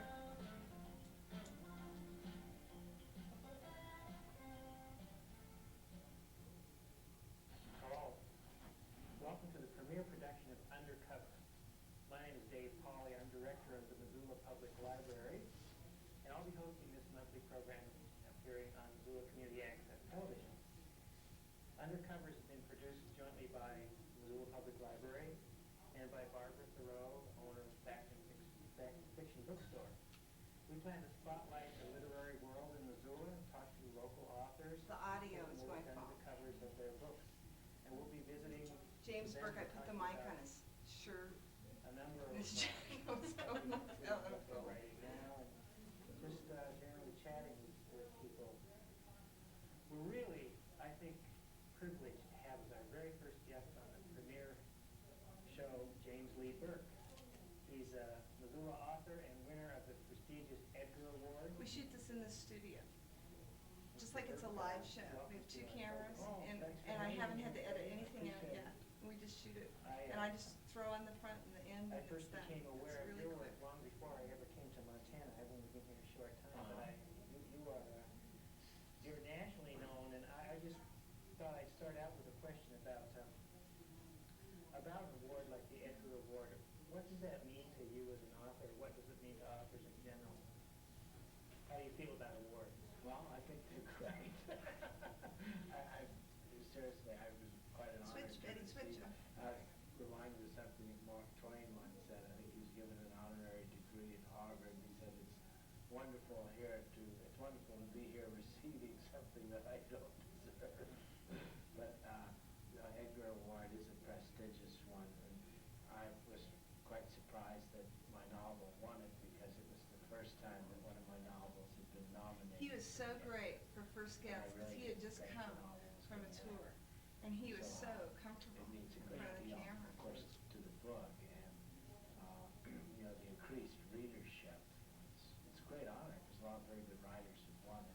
Agatha Christie, I guess Elmore Leonard, Tony Hill, and people like that.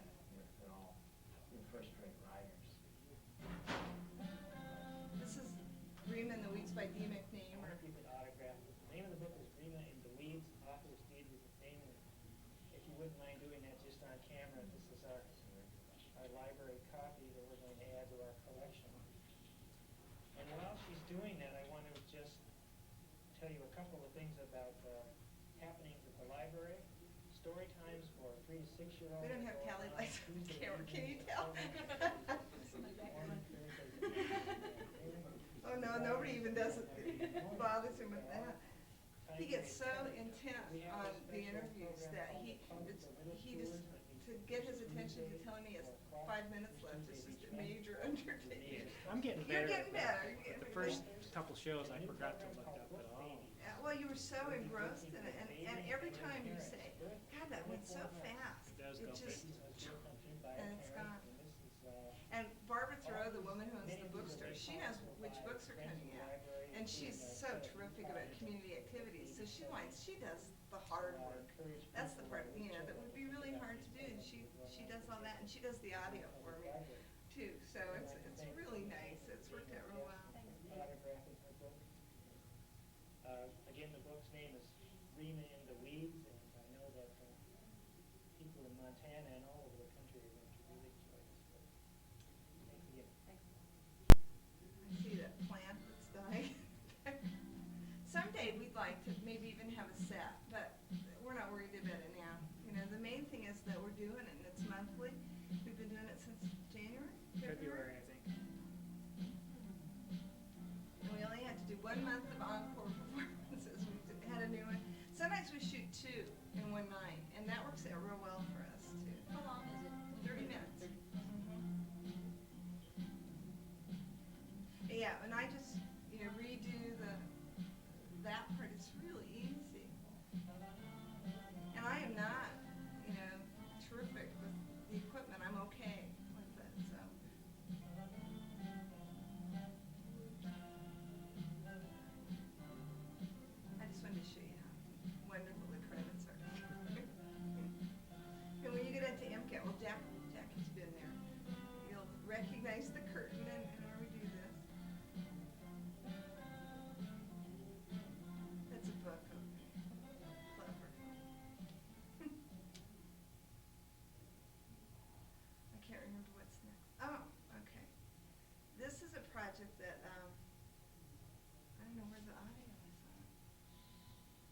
There's supposed to be music here. Probably on a different channel. Oh, it is. Welcome to the 1992 Young Readers' Choice Award. Have you seen it? No, I This haven't is seen just this. The a little bit of kids it. have plenty of brothers and sisters, but Mom will allow no pets. Maybe now that they've moved from the city to a 100-year-old farmhouse, she'll change her mind. Lots of kids have loved the antics of the Rosso kids in popular author Anne Martin's 10 Kids, No Pets. It was the winner of the 1991 Young Readers' Choice Award.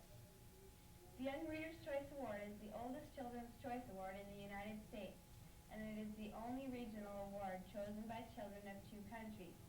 Each year, students in grades 4 through 8 in Alaska, British Columbia and Alberta, Washington, Oregon, Idaho, and Montana read and vote for their favorite book. Anne Martin won the Young Readers' Choice Award in 1991 for the funny 10 Kids, No Pets. Who will win in 1992? You choose the winner. All 4th through 8th graders who That's have my read daughter, and isn't listened she? to at least 2 This is nominated Dave's books daughter right can here. vote in March. To help you decide which of the 12 books you want to read, here's a brief description of each. Glass Slippers Give You Blisters by Mary Jane Auer. Kelly is determined to be popular, beautiful, and talented her first year at Riverton Junior High. But when she embarrasses herself at auditions for Cinderella, she ends up on set design and lighting crew. This may be Kelly's big chance. My Daniel by Pam Conrad. Julia tells the story of her life on the Nebraska prairie with This her is a beloved ballad brother of Daniel. books that kids read and vote on in the Daniel was Northwest. convinced he could And discover every year events there's been a responsible on their videotape farm. produced to promote the Julie award. relives his dreams And and his it's always adventures. been done by a hired actor who reads a script over Dragon slides Tales of by the books. Susan Fletcher. And Green-eyed anytime children they said, special. gee, it'd be neat if She there is were the real kids only in one it, who can climb the everybody said, oh, mountain, no, bargain no, for it would be Dragon too Girls expensive, we Studios can't do for it. younger Well, half-sisters. baloney. So, we shot it in the library and it turned out great. This is our banned books week thing that we did last year. And we kind of centered it on the NEA thing, because that was really going on. And Pat Williams, you know, who's our representative, was so involved in that. And we had a forum, we had a panel of people from a variety of amendment and NEA-related activities. Ron Wheeler. I'm the president of Missoula Community Access Television, also a local high school teacher. I'm going to be your moderator tonight, and I'd like to welcome you, those of you who came out tonight, to the Right to Know, a public forum at the Missoula Public Library. And I'd also like to welcome those of you who are joining us via television, MCAT. This is an argument I carry on. We did this live. Is it a moral universe or not? We have a Is there modulator some kind in of the balance library or something? that the Friends of the Library purchased I argue with myself for about us. things all And the so time. we've It comes down to originated finding several live justice. shows, and that's real exciting to do The that child there. wants justice. It's also available And they there know for what it is. community groups who'd like It to seemed do like that. to me That the hasn't argument happened, for MCAT's still so moral new. universe. Like That- Hagen, that and idea I'm a hasn't senior caught at on. Valley High School. I just want to hear the views of the panel on a controversy that's going on at our school. In the school paper, the editorial cartoonist has been putting a swastika on each of his editorial cartoons. And that's offensive to many students at Hellgate. And it is, and you guys were talking about Hitler in public schools, so I'd like to hear your views. I'm not the artist in question, I'm just the editor of the paper. But I told the staff kind of when this became an issue that ultimately I believe in the policy that there's individual responsibility and that each person will be ultimately responsible for censoring his own work. And I basically decided that Exactly a year ago today. the if 27th. it comes down to a real obscene situation on the paper, I would stand behind that person's irresponsibility if I had to. And it is, I think, kind of a risky stand, but I felt it was really important. That program was really easy to do, and we had a packed audience, and it was really good community dialogue about issues that were real important to people. This is from Night of 1,000 Stars. It's something that the American Library Association started promoting a year ago, and libraries all over the country invite local notables into their libraries to read out loud. And we've done it live 2 years in a row. Learned a lot both times. The first time it was incredibly long, and we really cut down the number of readers, and Still incredible. it was. But this gentleman on the left is president of our Friends of the Library group, and he arranged this with a friend who's a harpist. It was great, and we've had the mayor read and TV people and journalists. Last year we invited people we hoped to acquaint them with some of the things the library was doing so that they would think more kindly of us when it came time for publicity. And in fact, after this, Dave and I were invited to be on the NBC affiliates public forum show. It was a direct result of this. We set up, we just take all the live equipment that they use for city council, and we set up outside, and people are fascinated by all the equipment there. It's really good for MCAT. And I direct it, and I do the switching, but I do not know how to hook all this stuff up, and Randy helps me do that. And I think he would help me even if I wasn't ironing his terrible shirts. I think that he would do that for other people too. But this has turned out to be great programming, and Randy will run this sometimes in the afternoons for kids because it's a lot of different stories. This was a terrific program that's gotten a lot of mileage. This is my writing partner from Idaho who's an early childhood librarian, and we had her come up and do a storytelling workshop for teachers and librarians. And we had about 40 people listening to her, and I taped it, and we checked this out constantly. We have all the handouts that she had at her program, and people come and they can photocopy them from the library. And right now we're using this tape to train volunteer storytellers for us at the library. And well, see, we did this a year and a half ago. This is always checked in. I can't believe it. I think it's just really interesting. Ghosts and flying back. Yeah, it's not entertainment at all. It's real hands-on kinds of techniques. Monsters and black cats. Whoops. Horrid things and scary witches. And I just shot this with a camcorder, with one and camera. split my britches. Now I sit, afraid to run, for fear my pants will come undone. Suddenly she stopped, right in the middle of the path were two big shoes. And the shoes went clomp, clomp. Okay, everybody up, because we're going to have a break right after this anyway. Okay? Okay, so we'll just do this together. And the shoes went clomp, clomp. Get out of my way, you two big shoes. I'm not afraid of you, said the little old lady. On she walked down the path, but behind her she could hear two shoes go clomp, clomp. A little further on, the little old lady stumbled into a pair of pants, and the pants went wiggle, wiggle. Okay? Wiggle, wiggle. I wanted you to be able to see how this librarian's. I'm not afraid of you, said the little old lady, and she walked on. But she could hear her, behind her, two shoes go clomp, clomp. One pair of pants go wiggle, wiggle. He meets his friend, Mr. Fox, and Mr. Fox says, let me give you some advice, Mr. Pig. Borrow my beautiful tail. Gail is another example like Dave. Gail And Mr. Pig felt beautiful. hated being in front of the camera. When we first started doing things in Pocatello, she just would break out in a sweat. She used to be a stutterer, and it's impossible to believe. Now she's just, she doesn't even know it. But I've taped her doing a ton of stuff, and it really has helped. She does a program in Pocatello called Book Babies that we're doing here. It's for infants, 0 to 24 months. And I've done workshops on that show, on that program, where librarians say to me, you cannot do programming for babies. And I show them a piece of videotape of babies crawling all over and parents having a great time talking to each other and listening to a speaker. And if I hadn't taken the videotape of that program actually occurring, they would have never believed me that it was possible. We do that here now. We do it every month for babies and parents, and they love it. And it works really well, but sometimes you have to convince a librarian that it's possible, and that it really can happen. Let's see. What else have we done? Done some other stuff. Well,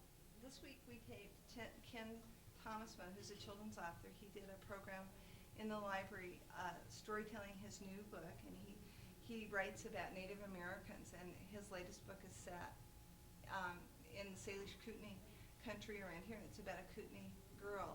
And he does his whole program in buckskins, and he brings elk hides and coyote pelts, and he uses props, and he's always terrific. He's very theatrical. He's always throwing his arms out and fringes dangling. And so we taped that, and that'll run on the station. He's very familiar with Access TV. He's done it in Pocatello and other places, and he only asks that he get a copy of it because he likes to see what he can do differently. And he's real friendly about doing that. And that will be a snap. I shot it just like this one. All I have to do, I have some camera scripts because the tripod kept slipping down the whole time. So I shot a bunch of interior illustrations from his book, and I'll just edit that in. And it won't take me long at all, and I'll have an hour program, another 60-minute program. I don't have any quota of things to do. It's like they kind of happen when they happen. And I guess my main thrust is that I like kids interacting with books, and I'm willing to almost do anything to get that happening. And I know that being a TV watcher and a reader aren't necessarily contradictory. We know a lot of research shows that kids who watch a lot of TV also do a lot of other stuff. So I like to get them involved in the other end of television. I think that they become much more critical in their TV viewing, and they're better readers as a result. I'd like to do a whole thing on critical TV viewing and do it from the library, maybe during National Library Week. You know, a lot of communities do this turn off your TV thing so kids can read, and I believe in that too. I don't watch much network TV. I don't watch a lot of MCAT TV either. I'm really picky about what I watch because I'd rather read all the time. But I really like to teach other people how to do that, and I think it's real natural coming from a library. But I don't think kids should just turn off TVs. I think that there's a lot of other that comes into it, and that's where an access station and a library just really go hand in hand. I think we've far from explored all the possibilities too yeah. for what kind of programming we can do that would enhance the library and get our message out to the community and just be fun for everybody. But every once in a while, something occurs to me that we ought to be taping this, or we ought to turn this into some kind of. And it never would occur to me before I got involved in this whole idea of being in front of the camera. So. We're going to do a thing next week. Next week is really Banned Books Week, and on Wednesday we have a porta-pack reserved all day, and we'll have it set up in the library, and we're going to do people in the library interviews about how they feel about intellectual freedom and freedom to read and First Amendment rights and having a diversity of materials available for everybody. Because, well, there's a guy who wants us to not let his sister check out Harlequin books. I mean, it's just amazing the kinds of restrictions people want to put on other people. And it's okay if I want to do it, but it's not okay if that guy wants to take away the books I like. And so we feel like we have to be pretty proactive about that. We believe in it, but sometimes our public doesn't know that we really do have this stance. So this is a PR thing for us. We're going to teach them how we feel about this and hear what they think, and maybe we'll all learn something. And we'll edit that down, and it'll be some kind of a neat show somewhere along the way. So, any questions or answers or? Right now, I just started. We have quite a few libraries out where our center is. She's in Tualatin Valley. Dave grew up out in there, so he knows. Okay. He knows where you are physically. Yeah, there's about like 12 libraries, and we were looking into the possibility of actually submitting tapes so that folks could actually check them out from the library. Because we, of course, have everything from city council meetings that are taped on a very regular basis to things that people really like, coverage of, there's one in Hillsborough that do a summer concert series, and our volunteers shoot it. It's really nice. And so we've got some valuable programming. What are your thoughts about that? So far, we've talked to everybody. They don't have any criteria about accepting tapes. They said they need to look at it, and they hadn't really thought about it before. And so it's sort of this whole open area. Mm-hmm. And I think it shouldn't be too difficult to convince libraries to do that. One thing, libraries are looking for in a video collection something that you can't get at your video store. So that would be a natural, local events. I think there isn't any work involved really for the library except cataloging and displaying the Yeah. tape. And I think you can set it up in different ways. You know, what we do is because we produce the program, we get a dub, you know, just for the cost of the tape. And so that's how that appears in our collection. And it just gets cataloged into our video collection, and it circulates like Gone with the Wind or you know, the Civil War series or whatever else is there.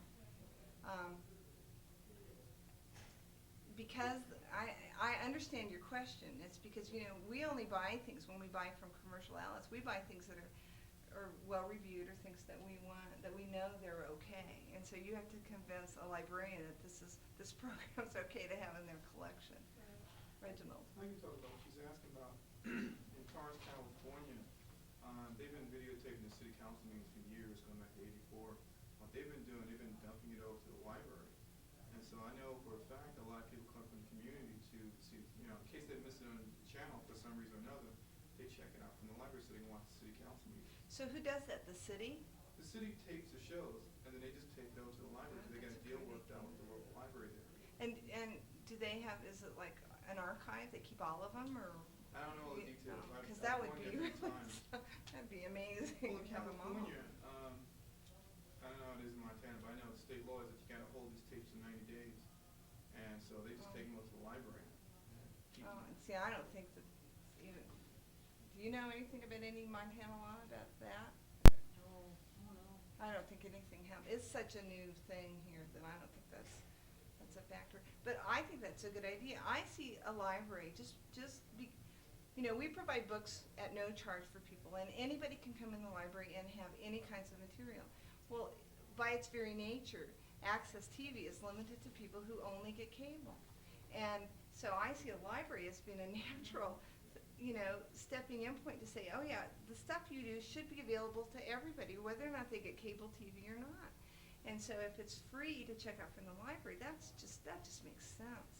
You know, they're doing that with other things. They should do that especially with local programming. Well, it would be an added advantage to our local staff, our local TV staff, not to have to deal with it if it just meant dropping off the library, and the library handled the viewing and use of it. I see that as an advantage. I happen to have been there twice in the office when, in both cases, it was city council members who came in, who'd missed the meeting, who came in to see what had happened while they were gone. It is a lot to do that.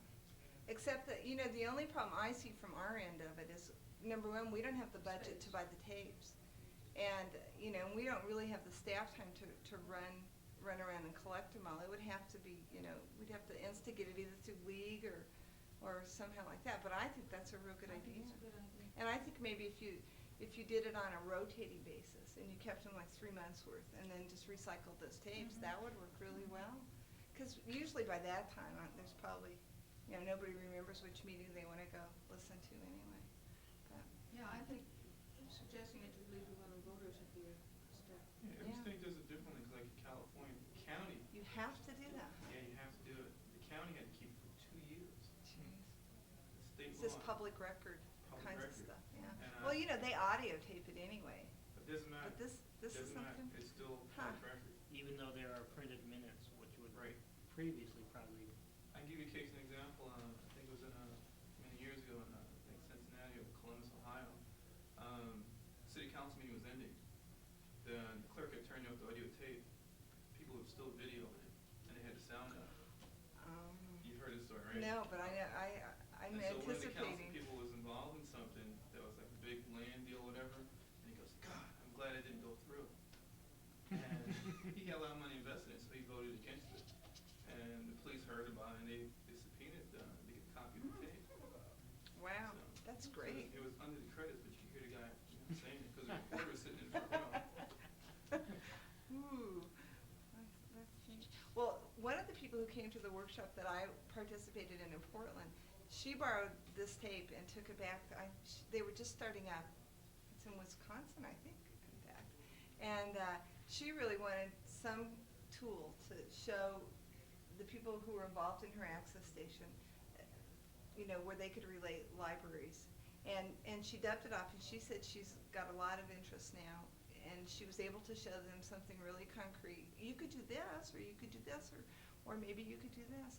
And one of the people who came to the workshop didn't know that there was such a thing as Banned Books Week, and she thought, oh, that's a great, tie-in with what access stations do and First Amendment kinds of things. So she actually did take the tape and use it. Anything that we could do, Dave and I think, what I've discovered is that the main thing is librarians are the problem. You guys, have a limited amount of time and resources, and you, of course, you want all these nonprofits to come in and use your facility, but you've got to talk librarians into it. So we've decided that we need to be talking to librarians about this. And this really was a practice session for us too, because we'd like to do this session at library conferences, and it would have a different twist. We wouldn't be telling you how you could tell librarians. We'd be saying to them, go home and see if you've got a channel like this. What you're talking about has been done already. At ALA, I think one year it came to LA. There's a guy that operates out of Beverly Hills. He does what you do right here. Yeah, we see that, but he does a pretty high, glossy kind of deal with it. I know, but like when I was living in California, I got a chance to go down there and meet him personally. And he did a story. I used to get his programs up in Santa Barbara. And he did things in ALA, and then the year before he went to New Orleans. So he's been doing it on a regular basis. I think they do have sessions there sometimes. Okay, at ALA they do regional, Right. but you're looking at people in Montana. Do you know how many people from Montana go to ALA? Oh, Maybe Usually 5. about 3. Yeah. okay. So the opportunity for a librarian from Pocatello, Idaho, or from Olympia, Washington, or from Missoula, Montana, or Billings, they're never going to get to hear this guy, at ALA hear that. So we do have regional contacts and that sort of thing, and so I think that's where we'll have to come from, because your average librarian in a state that has no money never gets to go to big conferences. The same people go to those over and over again. The people who are the administrators who are on committees, and that's where that money goes. And your average librarian who's checking out books to kids every day or doing programs for adults never has a chance, or rarely has a chance to go to that. So yeah, and ALA does have a whole video kind of branch or network. It's got a T in it, LIDA or something like that, a technology track. They have that, but it doesn't happen for a lot of people, for sure. I have to agree. I've contacted a number of librarians. And the thing is they have very little time. They hardly have any room for books, so that's been Right. part of the problem with the tapes and whether they could even store anything like that. But the other thing too is like the story time and all that, which I think would be really valuable on the channels. They don't have the time. They're just, one person staff. So I've been looking at working into an internship program where I actually train somebody, and we could make it a regular process going out there and doing it. One librarian that I had spoken with, we would like to do a storytelling kind of program in Spanish, because we have a very large Hispanic community, and I could see the potential is incredible when you start talking about it. I'm interested in literacy too, and I think there's some really powerful things that we could do with video of that too. Well, one thought about personnel to actually do it is back to my earlier comment about using it as a library program, especially for young adults. If you could get them trained in the video equipment, and then they would do all the work for you, Right. you're killing all kinds of birds there, and that's pretty much what we're doing with Undercover. And it's a a tenuous tie-in, but it's there, and it really would help a librarian out. And yeah. Well, I think it's just a natural thing, always just think about the public library, but then there's school librarians too, which are an incredible resource. And a lot of them have their own equipment. Yeah. And they're doing stuff anyway. They just need to, and that's another thing. MCAT, they have such an overwhelming group of people constantly who want to learn how to do things that their outreach has been fairly minimal, I think, because people are coming to them. But that whole school network is out there, and I I know that there are kids in middle schools in Missoula who are producing video in the schools, and they should be showing that stuff on the Access channel, but it just takes, we need an educational access coordinator is what we need in this town. Does the National Library Association have a component to which we could apply asking for help in getting use of videos in the schools? Am I making myself? I don't understand.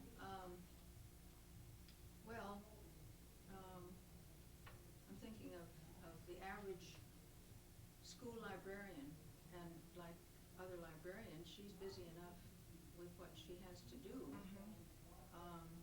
And yet, if she doesn't get on top of the use of video in her school, who will? Right. And is the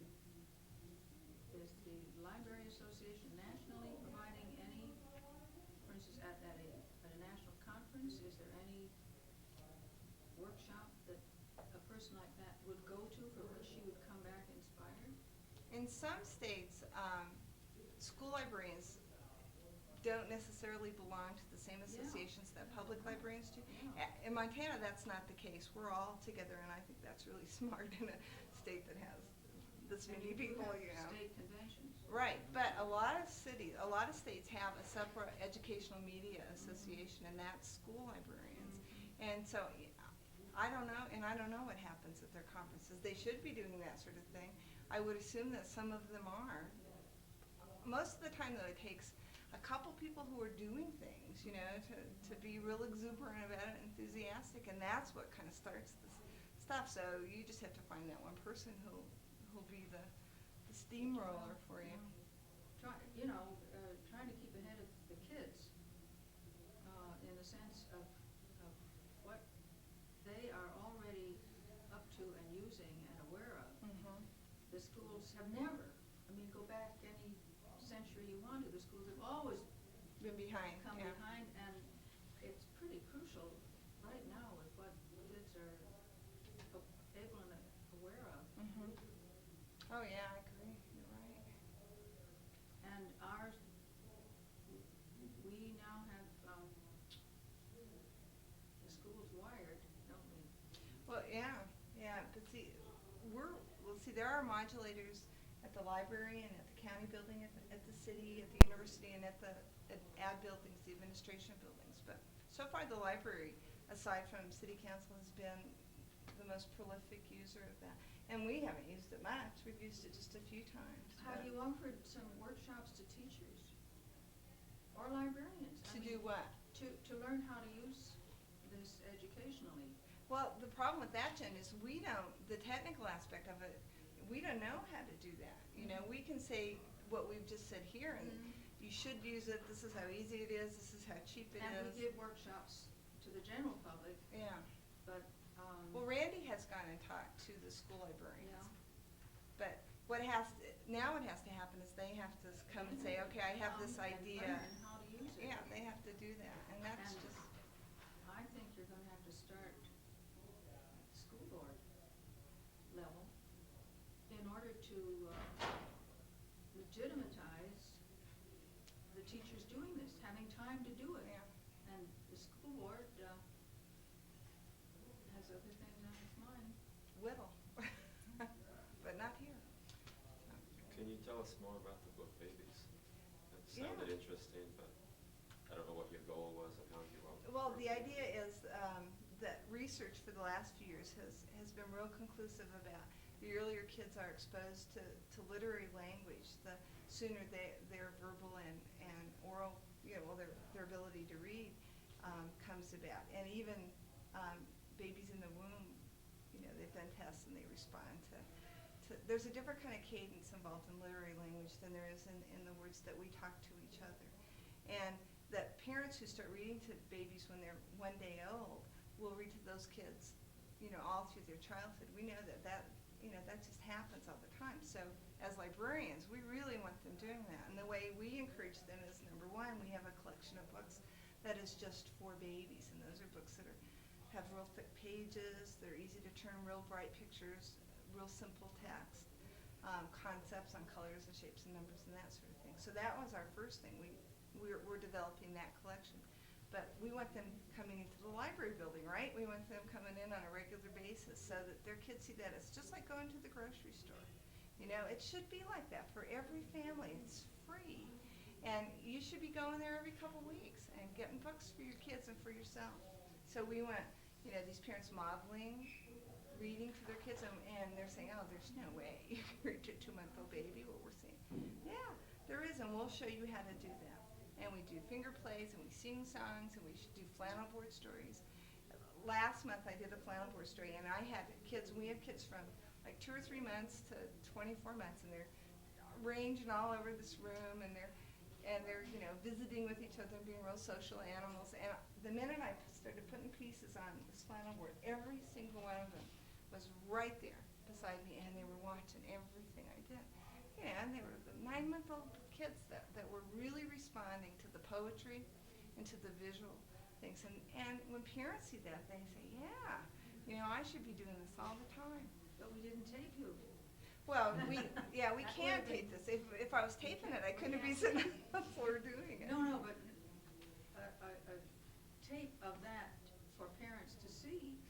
Yeah, that would be neat. A terrific step forward Yeah, for everybody. yeah, and that's a good idea to do a sample program like that for people to see. Not that you need to promote people coming to you. Oh yeah, we always are in that business. Yeah, every day. Well, how many toddlers can you take in a As given many session? as In many a who given come. session? Sure. And if we have too many, then I guess we need to do 2 sessions. Is the answer to that. That'd be neat. So far, you know, it's a manageable group, and we have our regulars who call themselves the book baby parents, and when their little kids see each other at restaurants, they recognize each other. What we do too is we spend about 20 minutes doing stories and finger plays, and then we always have we try to always have a speaker, and who comes and sits on the floor with us, and it's somebody who's an expert in a particular area that is of benefit to those parents. And last month we had a physician, and she sat on the floor with us, and her 1-year-old was there too, and she talked about things and parents asked her questions that they didn't want to take their doctor's time.